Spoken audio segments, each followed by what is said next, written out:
بسم اللہ الرحمن الرحیم۔ معزز سامعین، السلام علیکم ورحمۃ اللہ وبرکاتہ۔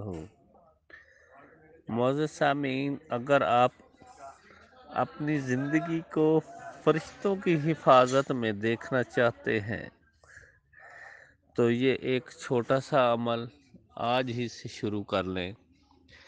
انشاءاللہ بفضل خدا 70,000 فرشتے آپ کی حفاظت فرمائیں گے۔ وظیفہ کچھ اس طرح سے ہے کہ عشاء کی نماز پڑھنے کے بعد جب آپ سونے کے لیے بستر پہ جائیں تو سب سے پہلے درود شریف پڑھ لیں۔ کوئی بھی درود شریف پڑھ سکتے ہیں۔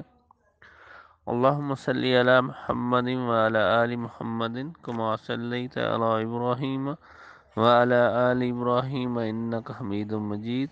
اللہم بارک علی محمد وعلی آل محمد کما بارکت علی ابراہیم وعلی آل ابراہیم انک حمید مجید۔ یہ درود شریف پڑھنے کے بعد پہلے دائیں کروٹ لیں اور 3 بار سورہ اخلاص پڑھ لیں۔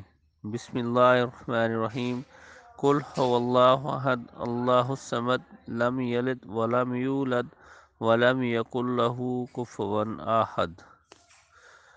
پھر بائیں کروٹ لیں اور 3 بار سورہ اخلاص پڑھیں اور اس کے بعد سیدھے لیٹ جائیں اور سیدھے لیٹ کر 3 بار سورہ اخلاص پڑھیں۔ یہ پہلے آپ معمول بنا لیں۔ انشاءاللہ پہلے معمول بنائیں گے، اللہ رب العزت کے فرشتے آپ کی حفاظت کے لیے آ جائیں گے اور آپ کو وہ اپنی امان میں رکھیں گے، اپنی حفاظت میں رکھیں گے۔ زندگی کا معمول بنا لیں، ساری زندگی امن و سکون سے گزاریں۔ میری دعا ہے کہ اللہ رب العزت آپ سب کو اس نیک عمل کرنے کی توفیق نصیب فرمائے۔ آمین ثم آمین۔